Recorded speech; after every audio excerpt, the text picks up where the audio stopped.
Before we begin, a quick and important disclaimer. The following content is focused on complex financial structures and historical analysis. This video is intended strictly for educational and entertainment purposes and does not constitute professional financial, legal, or investment advice. Matters involving 401k accounts, qualified domestic relations orders, and property law are subject to specific federal and state regulations that vary significantly. You should conduct your own due diligence and consult with a certified financial planner or a qualified attorney before making any decisions regarding your personal assets. Imagine standing in front of a sprawling Victorian manor in San Francisco or a sleek mid-century modern home in Palm Springs. Now imagine that every single brick, every steel beam, and every ornate cornice was essentially a ticking time bomb for your retirement. In the United States, we are currently witnessing a collision between the way we build our cities and the way we dismantle our marriages, and the math is more devastating than most people realize. There is a silent structural connection between the soaring columns of American neoclassical architecture and the fine print of a 401k plan during a legal separation. Most Americans believe their retirement is a private vault, but in reality, it is a shared architectural foundation that can be dismantled as easily as a timber frame house in a hurricane. We are looking at a historical trend where nearly half of all high-net-worth architectural legacies are being subdivided not by architects, but by actuaries. Today, we are diving into a masterclass that solves the single most expensive mystery in the American middle class: how to preserve your structural and financial legacy when the blueprint of your life changes. By the end of this deep dive, you will understand how American zoning laws and the shift from pension plans to the 401k in the late 1970s fundamentally altered the way we inhabit our spaces and protect our futures. You will learn the historical context of why we build the way we do, and the potential outcomes of what happens when those physical structures meet the rigid, unforgiving reality of asset division. To understand where we are, we have to look back at the Gilded Age of American architecture. During the late 19th century, the titans of industry were building massive stone-clad estates. These were not just homes, they were fortresses of wealth. In this era, wealth was tangible. It was marble. It was mahogany. It was land. If a marriage ended in 1890, the legal battle was over the physical property because the concept of a retirement account didn't exist. You lived off the land or the dividends of the industry you built. But as the American skyline began to change, so did the American wallet. The transition from the ornate, heavy styles of the Beaux-Arts movement to the functionalism of the early 20th century mirrors a shift in how Americans viewed security. As we move toward the skyscrapers of Chicago and New York, we move toward a more fluid corporate-based form of wealth. The 401k, a relatively recent invention in the grand timeline of history, only came into existence through the Revenue Act of 1978. Before this, the pension was the gold standard. A pension was like a Gothic cathedral. Massive, slow to build, but designed to last forever, provided by the institution. You didn't own the cathedral. You just had a seat in the pews. When the 401k was introduced, it was as if American architecture moved from solid stone to modular prefab. It became personal. It became portable. But it also became incredibly fragile during a divorce. Unlike a pension, which often stayed with the worker, the 401k is a defined contribution plan that is considered marital property in almost every jurisdiction in the United States. This is where the historical trend becomes a modern crisis. Let's look at a case study of the typical American suburban development, which blossomed after World War II. The Levittown era of the 1940s and 50s introduced a specific type of domestic architecture: the Cape Cod and the ranch. These homes were designed for the nuclear family, a social unit that was expected to stay intact until death. The financial planning of that era was built on the same assumption. However, as the 1970s approached, both the architecture and the law shifted. The no-fault divorce laws began to sweep across the country, starting in California in 1969. Suddenly, the ranch wasn't just a home, it was an asset to be liquidated. At the same time, the architectural movement known as brutalism was taking hold in American civic design. Think of those massive concrete government buildings and universities.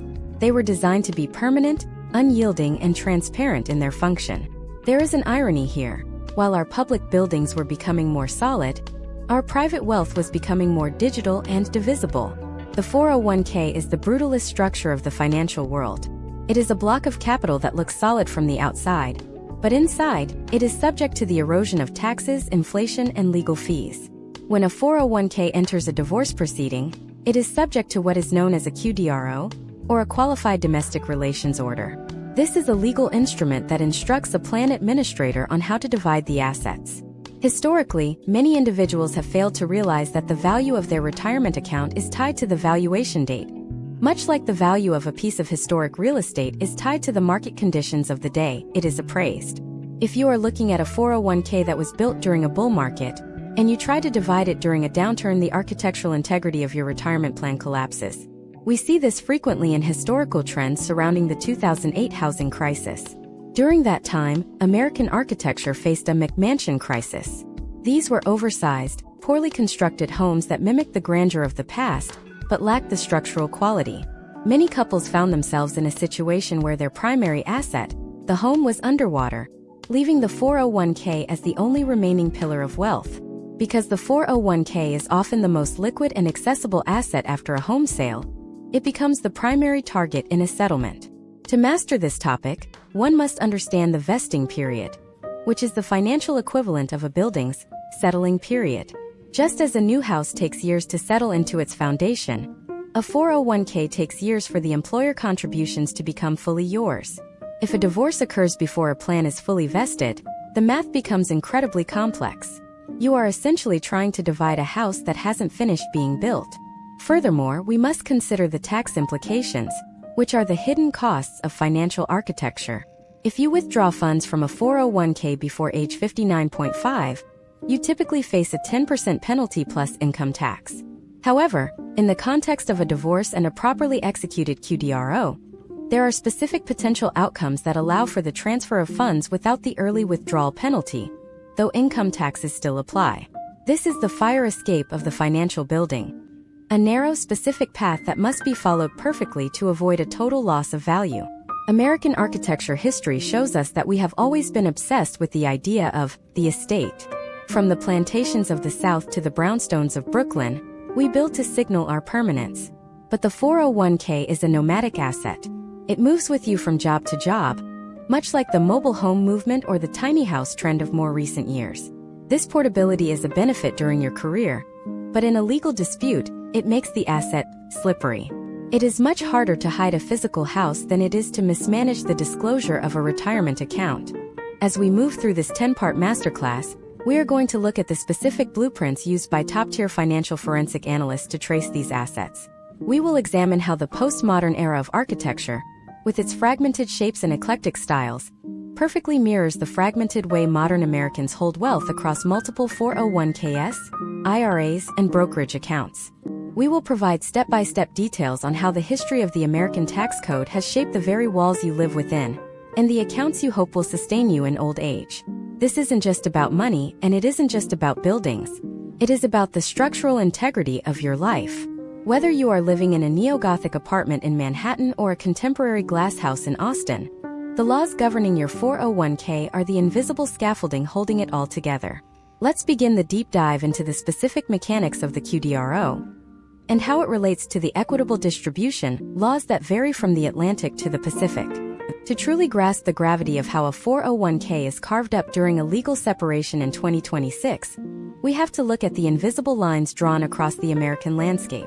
These are the lines of community property versus equitable distribution. Imagine a couple, let's call them David and Sarah, living in a beautifully restored mid-century modern home in Palm Springs, California.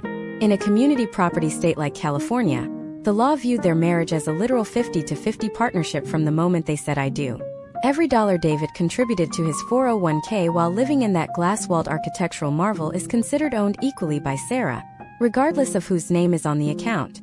Now, contrast that with a couple like Mark and Elena, residing in a federal-style townhouse in Alexandria, Virginia. Virginia follows the principles of equitable distribution. Here, the split isn't a mathematical certainty of 50%. Instead, a judge looks at the marriage like an architect looks at a renovation project. What did each person contribute to the structural integrity of the union? If Mark was the primary earner but Elena managed the household and supported his career transitions, the judge might decide a 60-40 split is more equitable. This regional variance creates a massive disparity in potential outcomes for American retirees. The 401k itself is a creature of the late 1970s, but its role in divorce was solidified by the Retirement Equity Act of 1984. Before this, the spouse of a worker had very few rights to the worker's retirement benefits. It was as if the back half of a house was legally invisible to one of the residents. The 1984 Act introduced the Qualified Domestic Relations Order, or QDRO. Think of a QDRO as a specialized architectural blueprint. It is the only document that can bridge the gap between a state court's divorce decree and the federal laws that govern retirement plans under ERISA, the Employee Retirement Income Security Act. Without this specific blueprint, the 401k plan administrator is legally forbidden from handing over a single cent to a non-employee spouse. Let's look at the historical trends of the QDRO process. In the 1990s, these were often handled with simple one-page forms. But as the American 401k became more complex, incorporating target date funds, employer stock options, and varied vesting schedules, the QDRO became a high-stakes engineering feat. If the document isn't drafted with the precision of a structural engineer, it can be rejected by the plan administrator, leading to years of legal delays and thousands of dollars in additional fees. In 2026, with the rise of automated investment platforms, the timing of a QDRO is more critical than ever. Imagine if David's 401k in California was heavily invested in high-volatility tech stocks. If the divorce decree says Sarah gets 50% of the account value as of January 1st, but the QDRO isn't finalized and processed until June, a market dip in the intervening months could mean Sarah receives a much smaller check than she anticipated. Or conversely, if the market moons, David might be forced to give up more of his remaining share to satisfy the fixed dollar amount promised in the decree. This is known as the gap period risk, and it is the financial equivalent of a house sitting without a roof during a rainy season. The structural damage occurs while you are waiting for the paperwork to clear. This brings us to the fascinating intersection of American architecture history and the concept of separate versus marital property. In the world of architecture, we have the concept of the adaptive reuse of a building. This is when an old factory is turned into luxury lofts. In a 401k divorce, we have to perform a similar forensic analysis.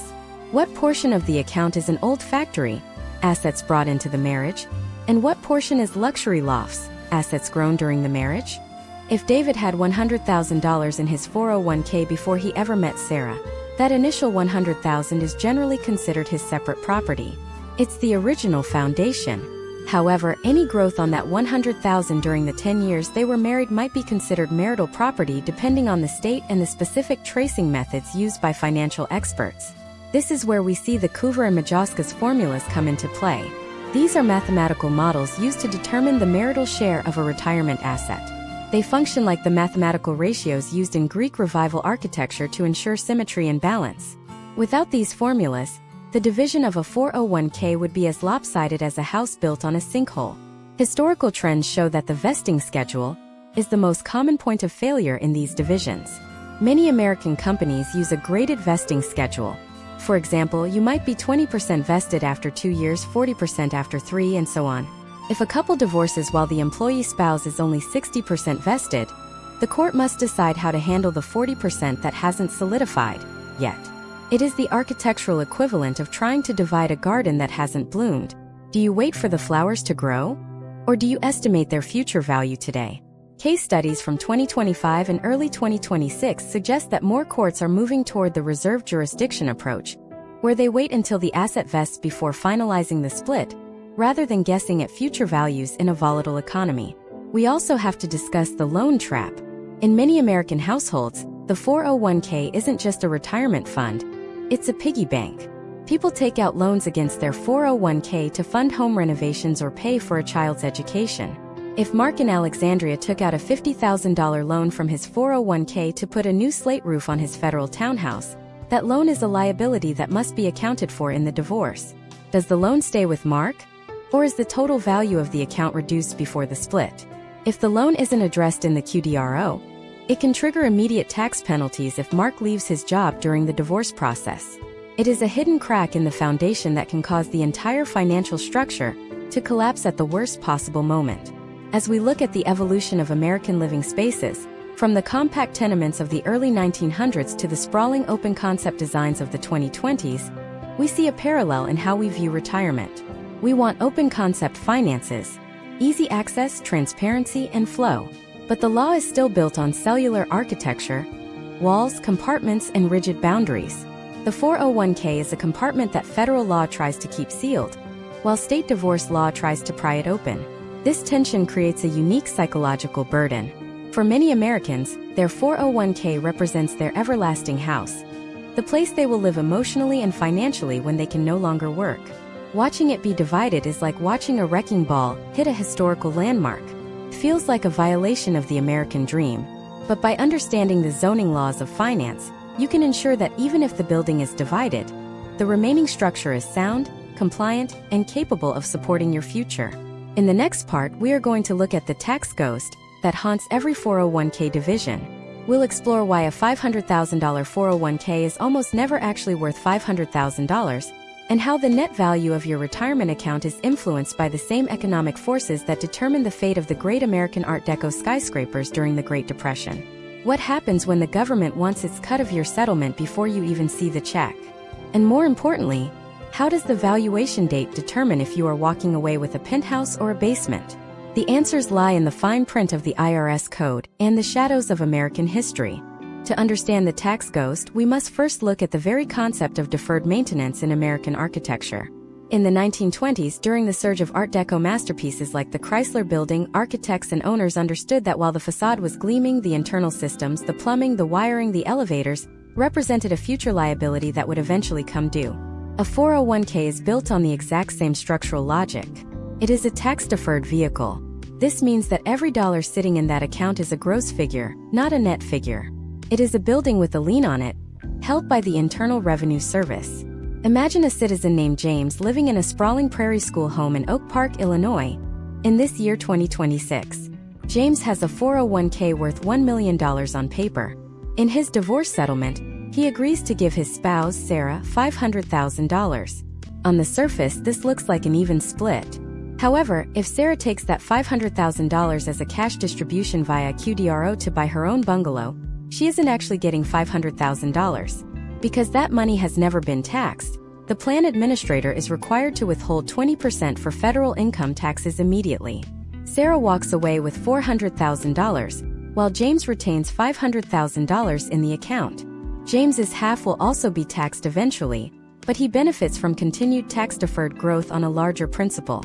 This is the structural inequality of the tax ghost. Historical trends show that many couples fail to tax-adjust their assets during a deep dive into their finances. If you are trading a $500,000 house for a $500,000 401k, you are making a massive architectural error.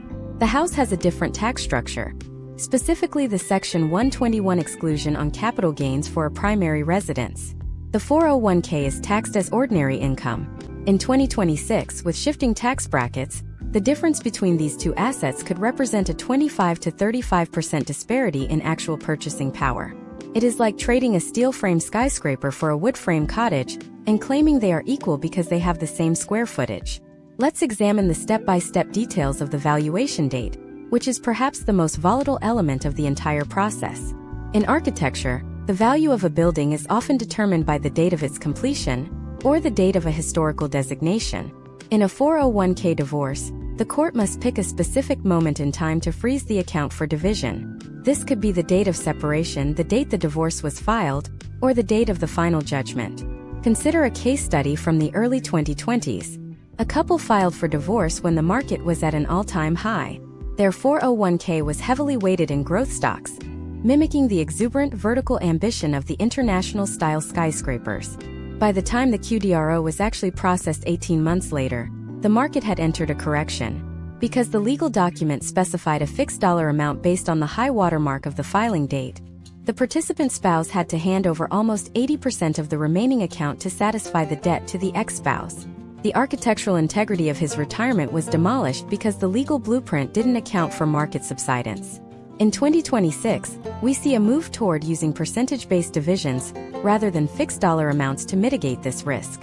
A percentage-based split ensures that both parties share in the market's gains and losses during the administrative delay, much like how joint owners of a historic property both suffer if the local real estate market takes a dive.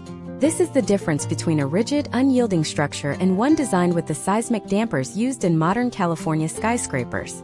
Flexibility in the blueprint prevents the total collapse of the financial foundation.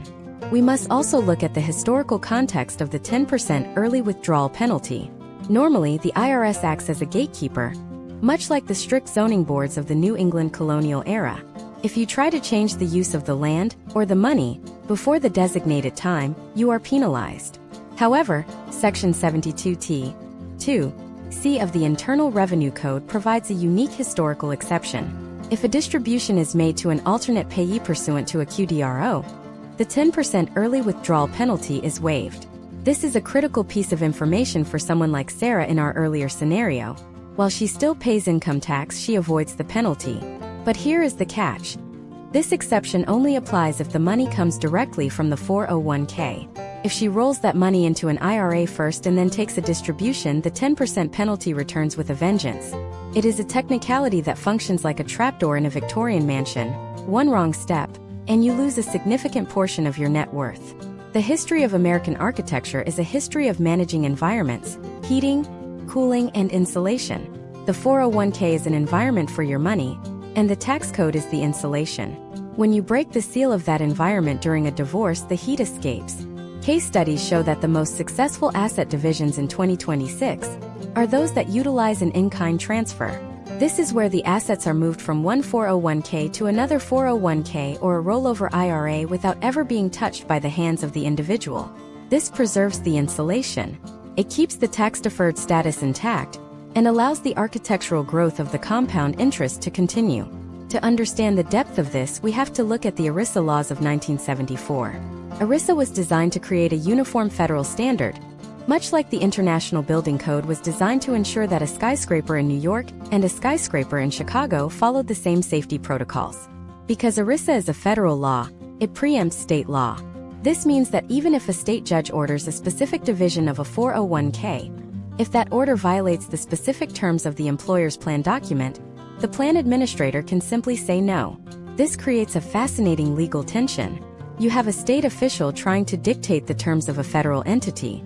It's the equivalent of a local mayor trying to tell the architect of a federal courthouse how to design the courtroom. If the QDRO doesn't align with the plan's specific summary plan description, it is a dead letter. As we move forward, we are going to look at the hidden architecture of employer matching and profit-sharing components. Not all 401ks are built with the same materials. Some have a foundation of company stock, which brings in a whole new layer of complexity, known as net unrealized appreciation or NUA. This is the financial equivalent of finding rare, original hand-carved woodwork in a historic renovation. If you handle it correctly, the tax benefits are enormous. If you don't, it's just more expensive lumber. How do you distinguish between the contributions you made and the contributions your employer made when the clock is ticking and the lawyers are billing? And how does the shift from the ornate, detailed accounting of the past to the high-speed, algorithmic trading of 2026 change the way we calculate the marital share? In the next part, we examine the forensic accounting techniques used to trace every dollar through the maze of a 20-year marriage. We will look at how to find the missing rooms in the financial mansion, and why the paper trail is the only thing standing between you and a total loss of your architectural legacy. Tracing the paper trail of a 401k through a multi-decade marriage is exactly like conducting a structural forensic audit on a historic skyscraper. Imagine a forensic architect standing in the lobby of a 1930s Art Deco tower. To understand the building's current stability, they can't just look at the shiny new facade. They have to dig into the blueprints from the original construction, the permits for the 1970s electrical overhaul, and the receipts for the 2010 seismic retrofitting. In the world of finance, this is called the tracing of commingled assets, and in 2026, it is the primary battleground of high-asset divorces. Let's look at a citizen named Robert, an executive living in a sprawling Tudor Revival home in Shaker Heights, Ohio. Robert has been with the same multinational firm for 25 years.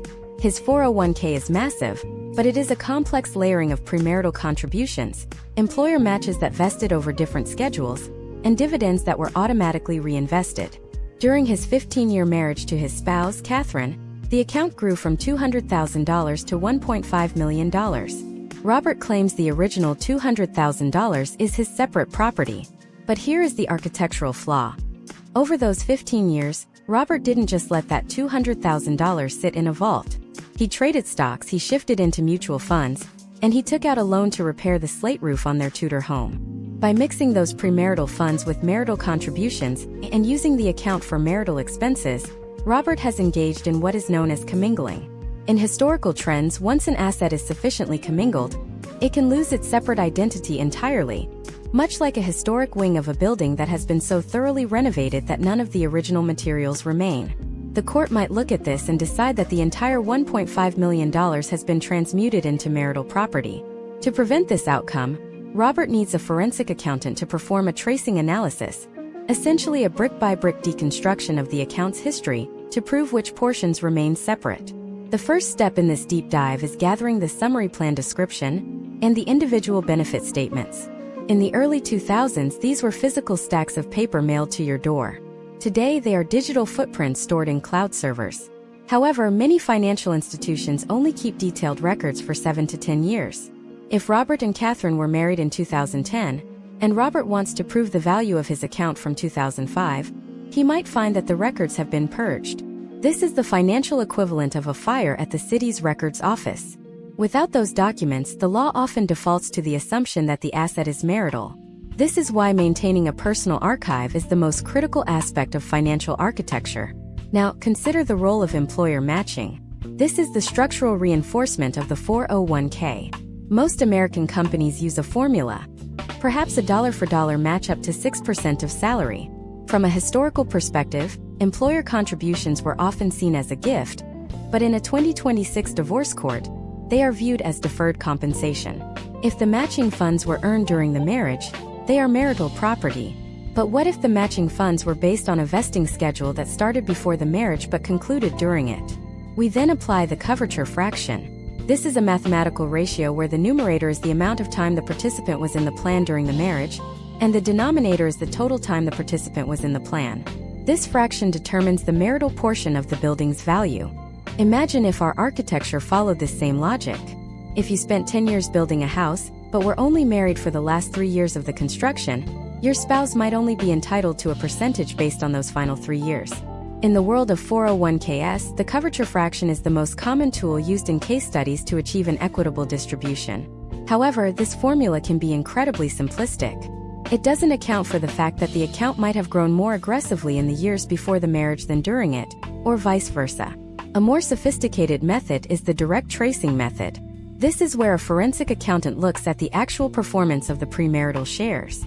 If Robert's original $200,000 was invested in a specific S&P 500 index fund, the accountant can track the specific growth of those shares independently of the new contributions.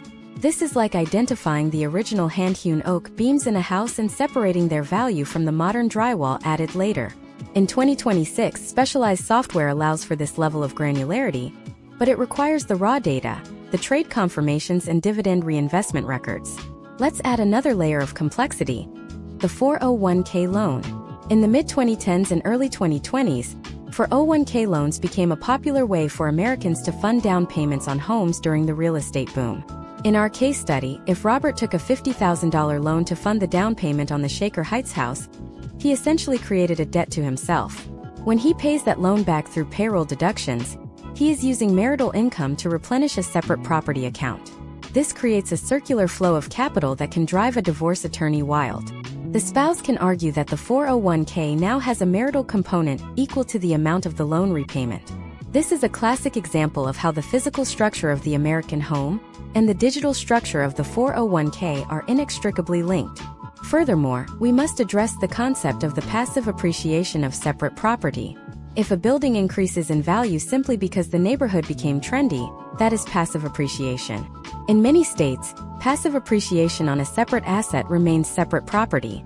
But if Robert managed the 401k actively, picking individual stocks every morning, the growth could be considered active appreciation, which is often classified as marital. This is the difference between owning a piece of land and being the developer who builds on it. Your labor during the marriage turns a separate asset into a marital one. As we look at the evolution of these accounts, we see a move toward more complex investment vehicles within the 401k, such as brokerage windows. A brokerage window allows a participant to move money out of the standard mutual fund lineup and into individual stocks, options, or even certain types of real estate investment trusts. This is like adding a custom-designed cantilevered wing to a standard ranch-style house. It adds immense value, but it also makes the structural analysis and the divorce division exponentially more difficult. In 2026, the rise of target date funds has simplified things for many, but for the high net worth individual, the 401k has become a labyrinth. Each turn in the labyrinth is a decision made during the marriage that could either protect or expose the original foundation. The forensic accountant is the guide through this maze, looking for the telltale signs of marital labor or marital funds that have altered the original structure. This brings us to a critical junction in our masterclass. We have analyzed the foundation, the taxes, and the forensic tracing.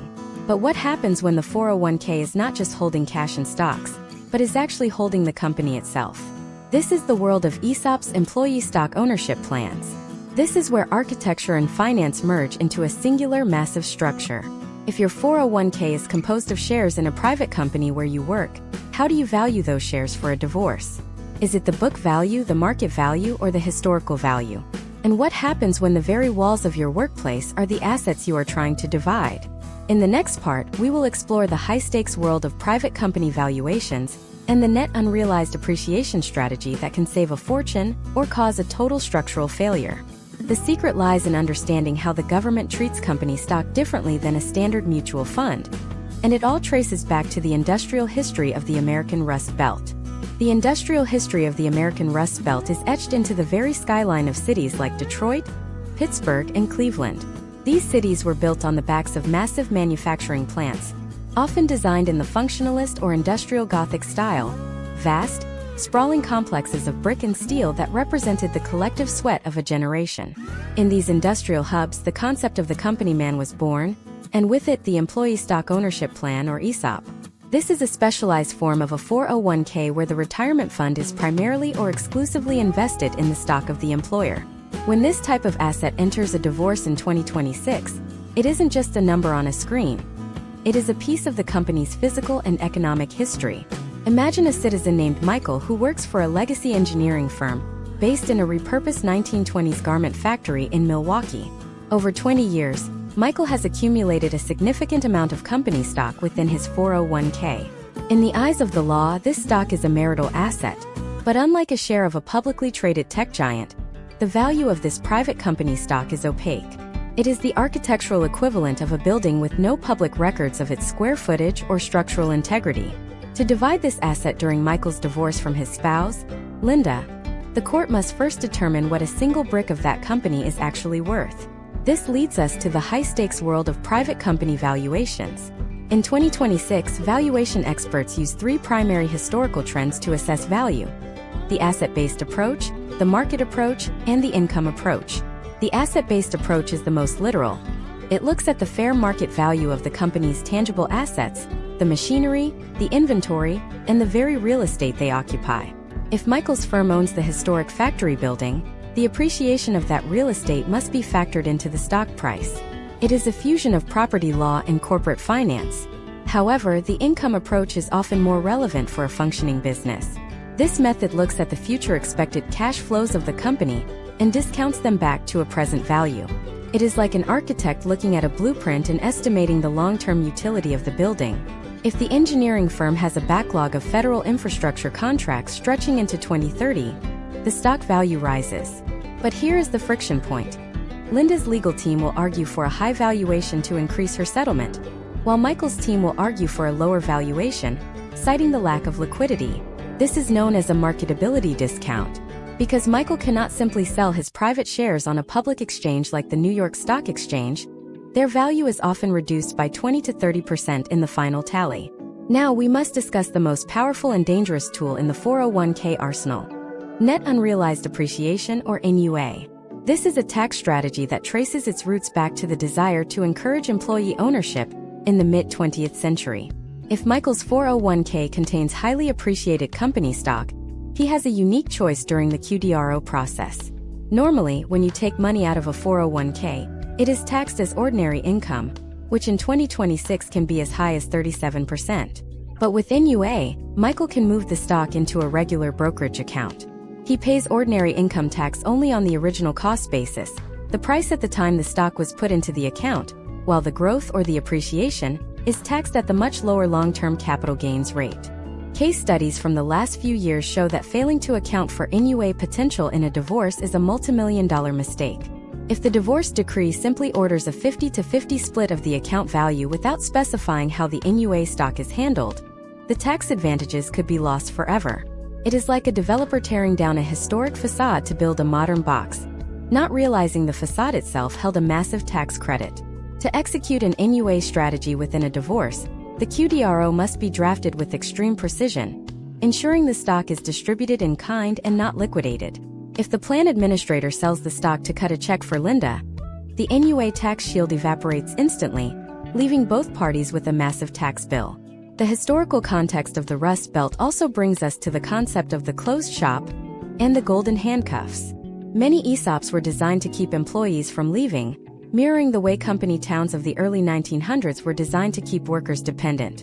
In 2026, these plans often have restrictive buy-sell agreements.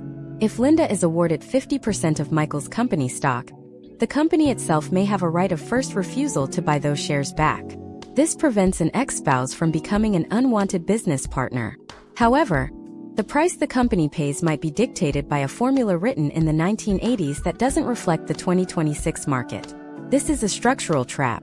Linda might end up with cash that is significantly less than the theoretical value of the shares she was awarded. Let's look at another scenario. The double-dipping controversy. This is where architecture and finance create a legal paradox. Imagine Michael is also an executive who receives a portion of his compensation through these stock grants.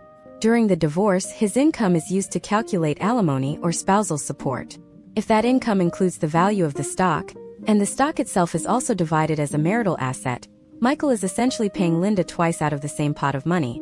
This is a major point of contention in modern American courts. Some states allow it. Others view it as a structural failure of equity. It is the financial equivalent of paying for the same roof twice. As we examine the evolution of these industrial-era retirement plans, we see them clashing with the modern gig economy and remote work culture. The buildings that once housed thousands of employees are being converted into data centers or luxury lofts, and the 401ks that were built on the stability of those industries are becoming more volatile. The ESOP is a relic of a time when the worker and the company were one, a concept as permanent as the brutalist concrete of a 1960s headquarters. Today, that permanence is a liability in a divorce. Step by step, the process of dividing a company stock-heavy 401k requires: first, a forensic audit of the cost basis; second, an independent valuation of the private shares; and third, a specialized QDRO that accounts for NUA and buy-sell restrictions. If any of these steps are missed, the architectural integrity of the settlement fails. We are seeing more cases in 2026 where the valuation date for company stock is contested for months, because a single new patent or a regulatory change can swing the value of the retirement account by 6 figures overnight. This masterclass is now moving from the tangible world of company stock into the most abstract and misunderstood territory of the American financial landscape. We have looked at what is in the account, but what about what isn't there yet? We are talking about the survivor benefits and the Social Security offset. If the 401k is the house you build, these are the insurance policies that keep the house standing if you aren't there to maintain it. In a divorce, who gets to remain as the beneficiary? Can you legally force an ex-spouse to provide for you after they are gone? The answers are buried in the history of the New Deal and the evolution of the American life insurance industry. In the next part, we will uncover why your 401k's beneficiary designation might be more powerful than your actual will, and how a single signature can override years of legal battles. The ghost of the contract is often more powerful than the law itself. The ghost of the contract is indeed a formidable force in the American legal landscape, often carrying more weight than the highest state court's decree. To understand why a 401k beneficiary designation is so absolute, we have to look at the history of the American life insurance building. Think of the Metropolitan Life Insurance Company Tower in New York, or the Prudential Building in Chicago. These structures were designed to project an image of unwavering, permanent reliability. They were built on the sanctity of the contract. In the world of retirement accounts, this sanctity is codified under ERISA, and it creates a phenomenon known as the plan document rule. Imagine a citizen named Thomas living in a renovated warehouse loft in the Pearl District of Portland, Oregon. Thomas was married to his first spouse, Jennifer, for 15 years. During that time, he named her as the primary beneficiary of his 401k. They divorced in 2018, and the divorce decree explicitly stated that Jennifer waived all rights to Thomas's retirement accounts. Thomas eventually remarried a woman named Maria and moved into that trendy industrial loft. However, Thomas never updated his 401k beneficiary form with his employer. In 2026, Thomas unexpectedly passes away. Under the plan document rule, the 401k administrator is legally obligated to pay the entire balance to Jennifer, the ex-spouse, regardless of what the divorce decree says or what Thomas's will dictates. This is a recurring case study in American probate law. The Supreme Court of the United States upheld this principle in the landmark case Kennedy v. Plan Administrator for DuPont Savings and Investment Plan. The court ruled that plan administrators should not be forced to navigate the messy, often contradictory world of state divorce decrees. Instead, they must follow the clear, bright-line instructions on the beneficiary form. This legal reality is as rigid and unyielding as the cast-iron architecture of the mid-19th century. If the paperwork says Jennifer gets the money. The only way to prevent this potential outcome is a proactive update of the designation or a specific, ERISA-compliant waiver signed by the beneficiary and filed with the plan, not just the court. Now let us connect this to the concept of the Social Security offset, a mechanism that feels as archaic as the hidden servant staircases in a Newport mansion. To understand this, we must look back at the New Deal era of the 1930s. When Social Security was established, it was designed to be a floor, not a ceiling. However, some retirement plans, specifically those for government employees or certain union-heavy industries, incorporate a Social Security offset. This means the benefit you receive from the plan is reduced by a portion of the Social Security benefit you are eligible to receive. In a 2026 divorce scenario, this creates a massive structural imbalance. Social Security benefits themselves are generally not divisible in a divorce. They are governed by federal law and are based on the length of the marriage. But the 401k is divisible. If a judge is dividing a 401k that is subject to an offset, they might be looking at an inflated value. It is like an architect assessing a building without realizing that a third of the floor space is legally unusable due to an obscure easement. If the expert witness doesn't account for the offset, one spouse might end up with a much smaller net benefit than anticipated. Historical trends show that this is particularly relevant for those in the civil service retirement system or specific railroad retirement plans. In these cases, the 401k equivalent is often the only liquid asset, yet its true value is tethered to a federal formula that dates back to the era of steam engines and Art Deco terminals. Step by step, a practitioner must first identify if the plan is integrated with Social Security. If it is, a specific calculation must be performed to determine the Social Security equivalent benefit, which is then carved out of the marital pot before the 401k is divided. This ensures that both spouses are treated as if they had both participated in Social Security, maintaining the architectural symmetry of the settlement. Furthermore, we must address the concept of survivor benefits within the QDRO. In the architecture of a skyscraper, the core is what keeps the building upright during a disaster. In a retirement plan, the survivor benefit is the core. When a 401k is divided, the non-employee spouse, the alternate payee, must decide if they want a separate interest or a shared interest. This is the difference between owning your own separate apartment in a building or having a life estate in a shared house. If Sarah, our spouse from an earlier example, chooses a separate interest, the plan essentially creates a new account for her. Her benefit is calculated based on her own life expectancy. She has her own foundation. If James passes away tomorrow, her benefit is unaffected. However, if they choose a shared interest, Sarah only receives payments when James does. If James passes away, Sarah's payments stop unless a qualified pre-retirement survivor annuity or a qualified joint and survivor annuity was specifically included in the QDRO. Case studies from 2025 indicate that many individuals skip the cost of including survivor benefits because it slightly reduces the monthly payout. This is the financial equivalent of building a coastal villa without hurricane shutters to save on the initial construction cost. In 2026, we are seeing a spike in litigation where ex-spouses lose their entire retirement income because the original QDRO didn't secure the survivor benefit. The law, like a poorly designed building, can be unforgiving to those who don't plan for the inevitable wear and tear of time and mortality. This brings us to the fascinating intersection of the American life insurance industry and the 401k.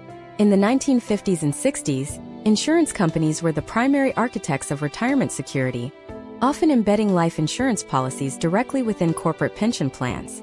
While this is less common in modern 401ks, many executive carve-out plans still use this structure. During a divorce, the cash surrender value of the insurance policy inside the retirement vehicle must be appraised.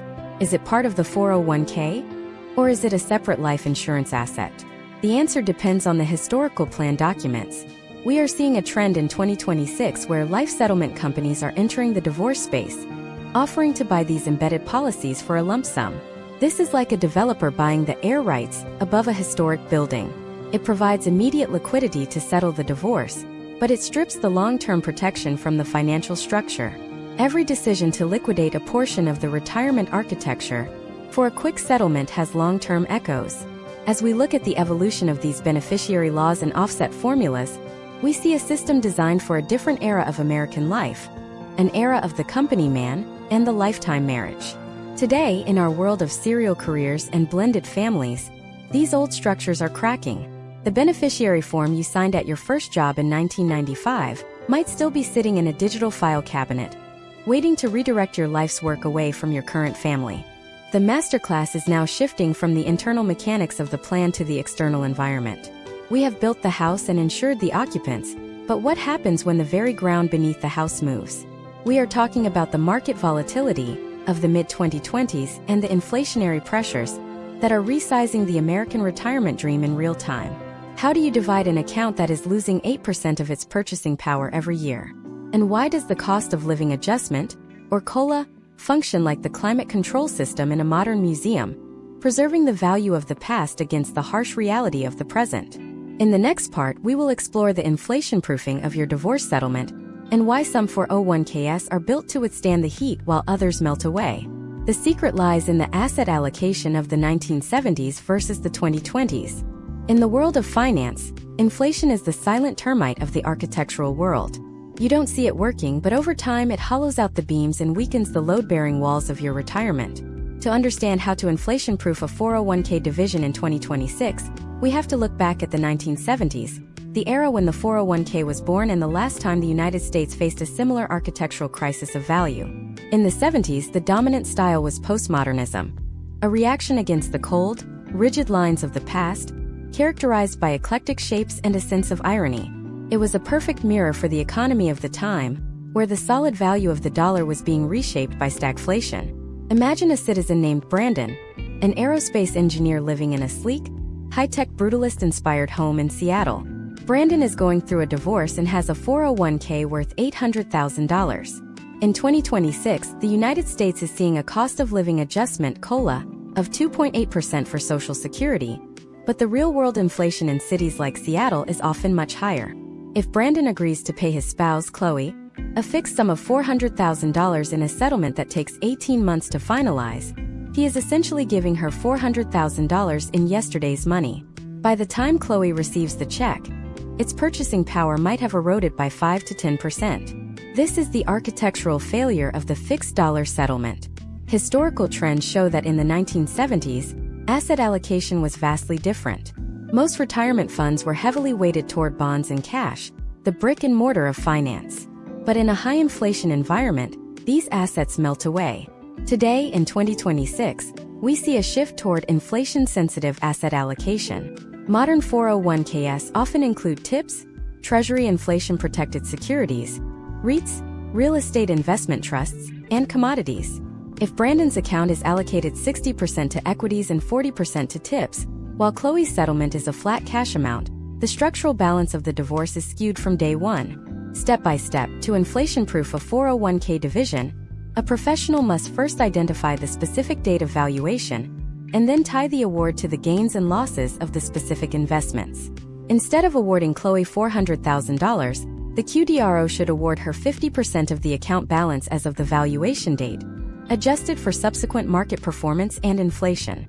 This ensures that if the building grows in value due to inflation, both parties benefit from the increased height of the structure. If the building shrinks, they share the loss. Let's look at a case study from early 2026 involving a couple in Denver. They owned a portfolio of small-cap value stocks within their 401k, an asset class that historically performs well during inflationary periods.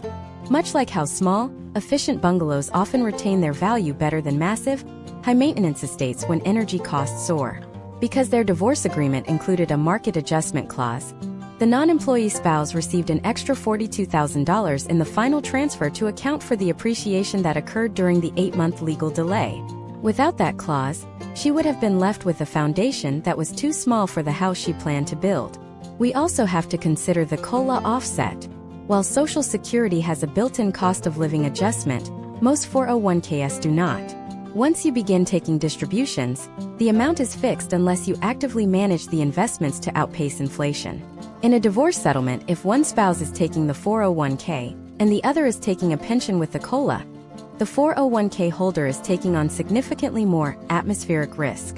It is like one spouse taking a house with a modern, high-efficiency HVAC system, and the other taking a historic home with single-pane windows and a wood-burning stove. They might look equal on paper, but the long-term cost of living in those structures is vastly different. In 2026, the IRS has raised the 401k contribution limits to $24,500, with super catch-up limits for those aged 60 to 63 reaching $11,250. This is the government's way of allowing citizens to add additional square footage to their financial homes to combat the shrinking value of the dollar. In a divorce, these catch-up contributions made after the date of separation are generally considered separate property. However, if they are made from a joint bank account before the final decree, they become part of the marital exterior siding. Distinguishing these layers requires a level of forensic detail that would make a master carpenter blush. Imagine if our architecture could literally expand and contract based on the temperature. Some modern skyscrapers actually do this with kinetic facades. Your 401k needs a kinetic facade during a divorce. It needs to be able to breathe with the market. Case studies show that the most resilient settlements are those that utilize in-kind transfers of specific shares rather than liquidating to cash. By moving the actual shares of a blue-chip stock or a real estate fund from Brandon's account to Chloe's, the inflationary protection of those assets remains intact. No value is lost in the translation from one building to another. Furthermore, we must address the zoning of the future. In 2026, many 401ks are incorporating ESG, environmental, social, and governance funds. These are the green buildings of the financial world.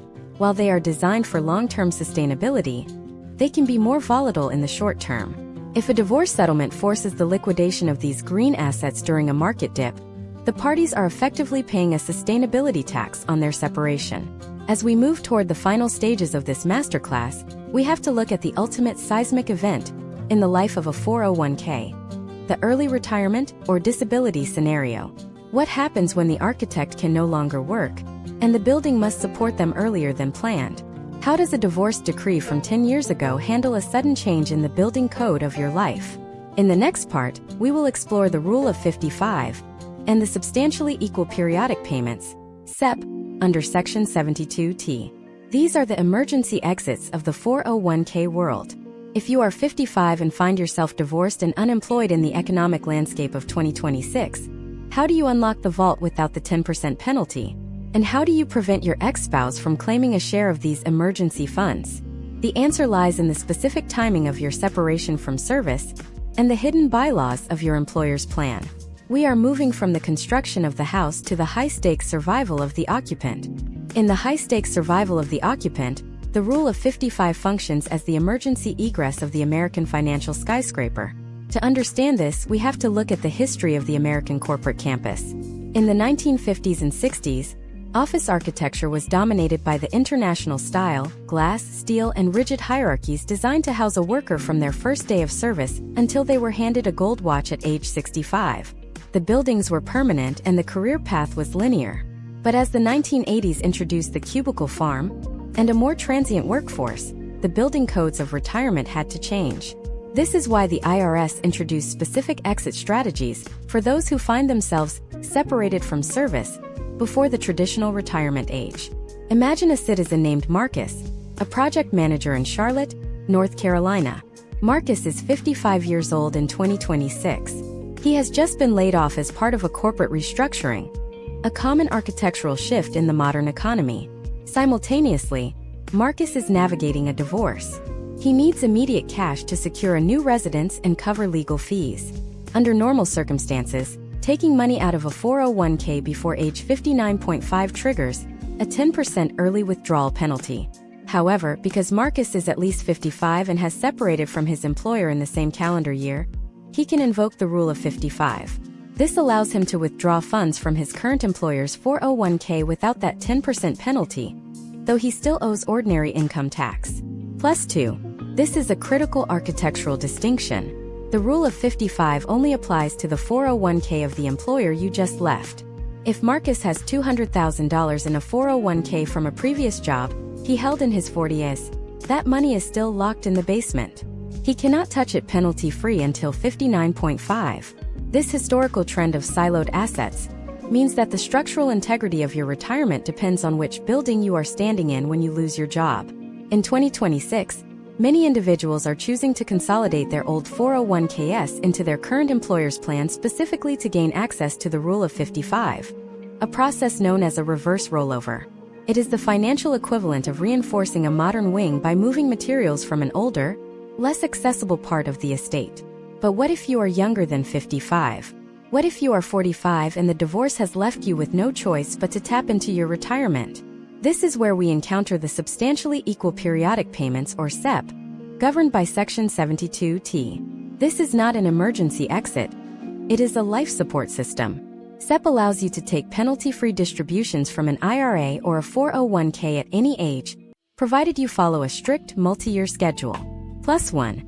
Historical trends show that SEP plans are the load-bearing walls of early retirement, but they are incredibly fragile. Once you start a SEP plan, you must continue the payments for 5 years or until you reach age 59.5, whichever is longer. If you stop, change the amount, or make an additional contribution to the account, the IRS will condemn the building. They will retroactively apply the 10% penalty to every dollar you've taken out, plus interest. It is a seismic penalty that can bankrupt an individual. Let's look at a case study of a woman named Elena, an architect in Chicago. After her divorce in 2025, she was awarded $300,000 of her ex-husband's 401k via a QDRO. Elena is only 48. She wants to use a portion of that money to start her own boutique firm. She has 2 choices. She can take a lump sum distribution directly from the 401k pursuant to the QDRO, which, as we discussed earlier, waives the 10% penalty, or she can roll it into an IRA and start a SEP plan. In 2026, the lump sum via QDRO is often the superior architectural choice for immediate needs, because once that money hits an IRA, the QDRO penalty waiver vanishes. It's like a one-time permit to break a window. Once you move to a new house, that permit is void. The historical context of these rules is rooted in the ERISA era's attempt to balance flexibility with preservation.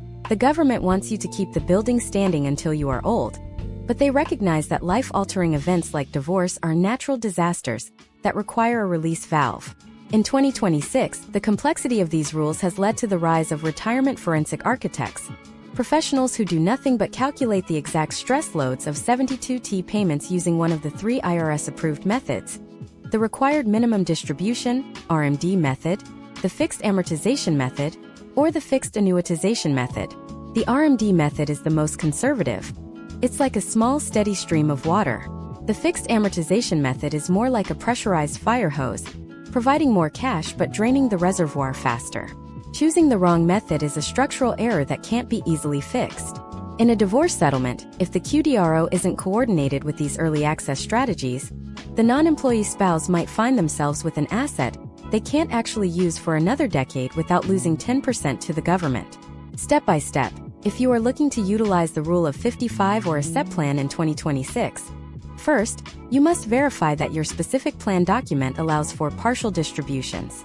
Some older, Gothic plan documents are all or nothing. They force you to take the whole account or nothing at all, which can skyrocket your tax bracket. Second, you must ensure the separation from service occurred in or after the year you turned 55. If you retired at 54 and turned 55 a month later, the building is out of code and you are stuck. Third, you must maintain a clean site. No new contributions or rollovers into the account once the payments begin. As we look at the evolution of the American office, we see it becoming more fluid and remote. This reflects the way we now view retirement. It's no longer a destination, it's a mobile structure. But the IRS rules are still anchored in concrete. The tension between your mobile life and your anchored 401k is where the drama of a divorce is truly settled. This masterclass has covered the foundation, the taxes, the tracing, and the emergency exits. But there is one final piece of the retirement architecture that most people ignore until it's too late. We are talking about the hidden liens, the 401k loans that haven't been repaid and the hardship withdrawals that were taken years ago. What happens when the building inspector finds out you've been borrowing from the foundation to pay for the roof? In the next part, we will explore the debt-to-asset ratio of the 401k and how an unpaid loan can turn a $500,000 settlement into a tax nightmare overnight. We will look at why a 401k loan is the asbestos of the financial world. Hidden, dangerous, and expensive to remove. To understand why a 401k loan is the financial equivalent of asbestos, we have to look at the history of the American ranch house and the rise of the suburban equity line. In the mid-20th century, the ranch house represented the democratization of the American dream. It was a single-story, accessible structure that allowed families to build equity quickly. However, by the late 20th century, many homeowners began to view their houses and their retirement accounts as ATMs. They started borrowing against the foundation to fund the lifestyle inside the walls. In the world of architecture, asbestos was once hailed as a miracle material for insulation and fireproofing, until its long-term toxicity was revealed. Similarly, the 401k loan is often marketed as a harmless way to access your own money. But in a divorce, it becomes a toxic liability that can contaminate the entire settlement. Imagine a citizen named Gregory, a high-end contractor living in a custom-built Craftsman-style home in Asheville, North Carolina. Gregory has a 401k valued at $600,000. 2 years ago, he took out a $50,000 loan from the account to install a geothermal heating system in his home. An architectural upgrade meant to increase the property's value. In his mind, he is just paying himself back with interest. But in 2026, as Gregory enters a divorce from his spouse, Diana, that $50,000 loan is a structural crack in his retirement plan. The first complication is the valuation of the account. When the plan administrator generates a statement, it might show a total balance of $600,000, but $50,000 of that is actually an IOU from Gregory. If the court orders a 50-50 split, is Diana entitled to $300,000 of actual liquid assets, or $275,000 in cash plus $25,000 of Gregory's debt? This is where the legal architecture gets messy. Most plan administrators will not allow a loan to be transferred to an ex-spouse via a QDRO. You cannot sublet your debt. Therefore, the loan usually must be stayed with the original participant. Case studies from 2025 show that if Gregory cannot repay that $50,000 loan in full before the QDRO is executed, the outstanding balance is often treated as a distribution. This is a catastrophic potential outcome.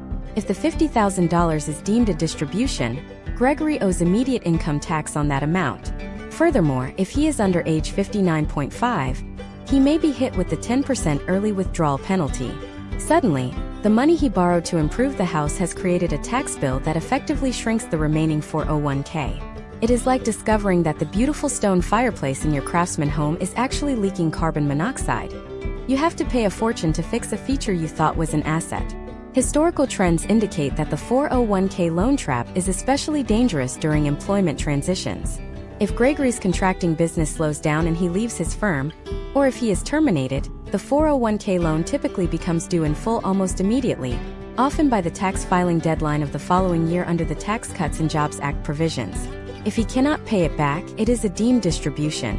In a divorce, if one spouse is forced to leave a job due to a move or a lifestyle change, the 401k loan can explode, leaving both parties fighting over a pile of tax debt instead of a pile of savings. Step by step, a forensic analysis of 401k loans in a divorce requires 3 distinct phases. Phase 1 is the identification of the loan source. Was the money used for a marital purpose like the geothermal system or a separate purpose? If Gregory used the money to fund a separate business venture that Diana has no stake in, the debt should arguably be 100% his. Phase 2 is the reconstitution of the account.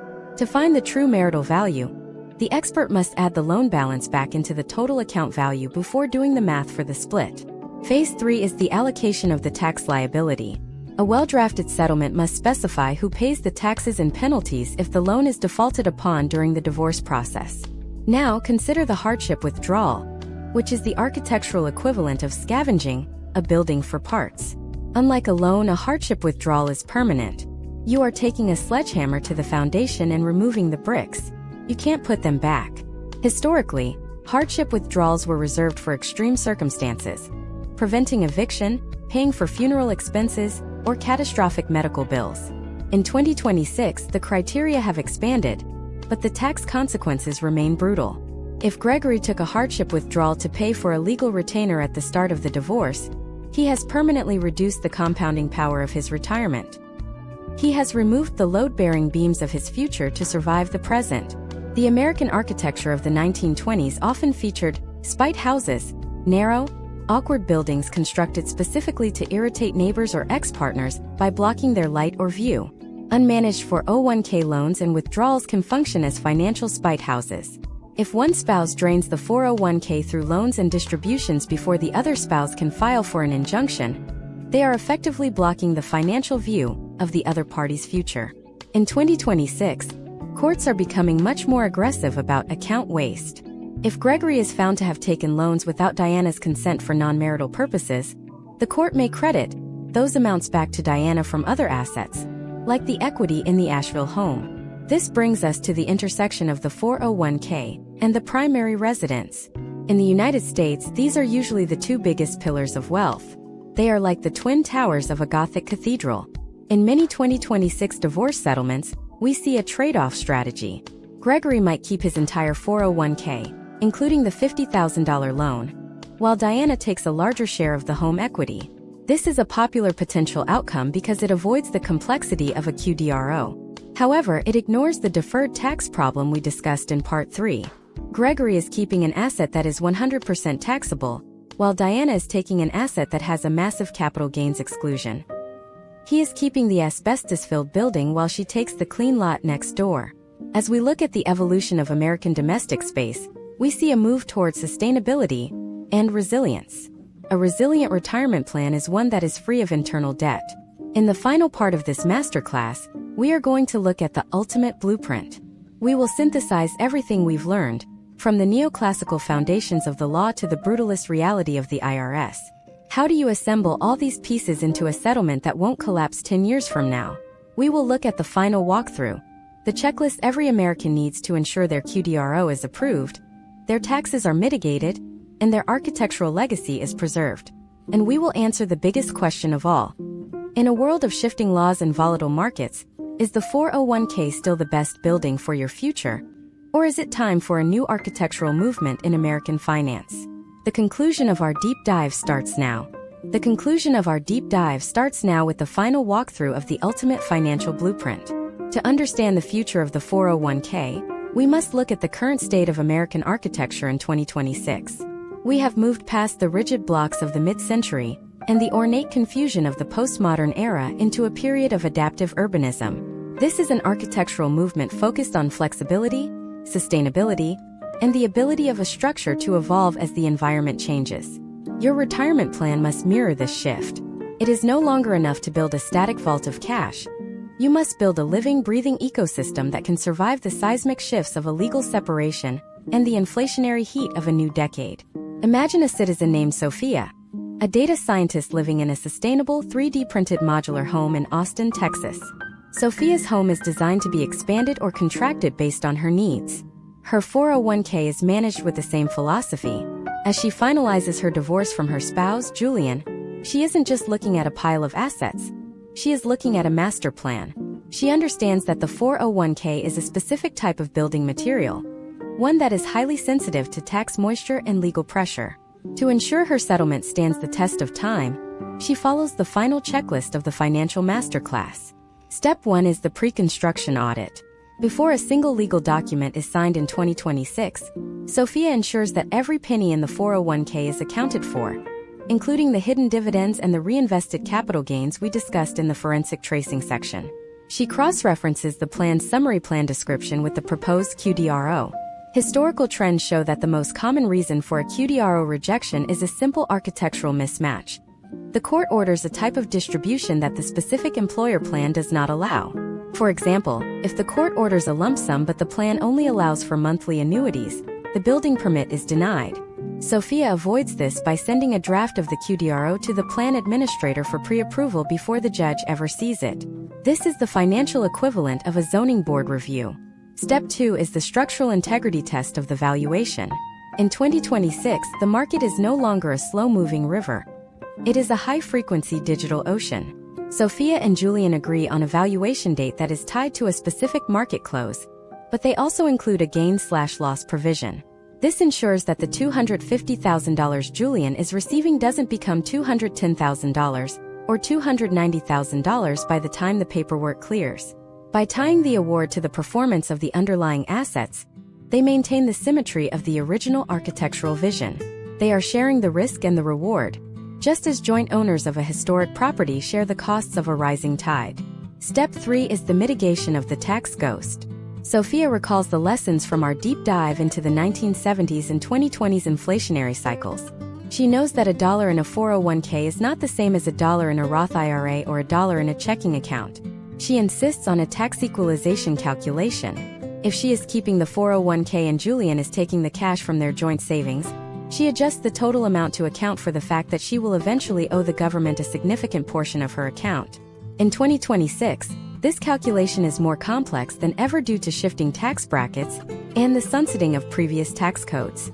She uses a historical trend analysis to estimate her future tax liability, ensuring her net square footage is equal to Julian's. Now, consider the case study of the clean break versus the shared life. In the architecture of the 19th century, large estates were often subdivided into smaller, independent parcels. In 2026, the clean break is the preferred method for 401k division. This is the separate interest QDRO, where the plan carves out a brand new account for the ex-spouse. This allows Sophia to manage her own investments, choose her own beneficiaries, and decide her own retirement date without ever having to speak to Julian again. It is the architectural equivalent of turning a duplex into two separate townhomes with a firewall in between. However, historical trends also show that for older Americans, the shared interest approach might be necessary if the retirement plan is an older, grandfathered pension-style 401k.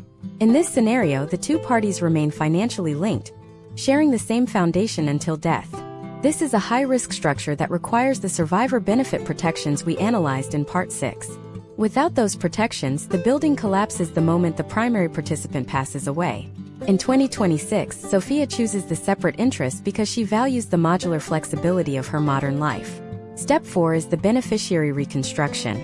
This is the most overlooked part of the final walkthrough. Even after the QDRO is processed, Sophia must physically log into her account and update her beneficiary designations.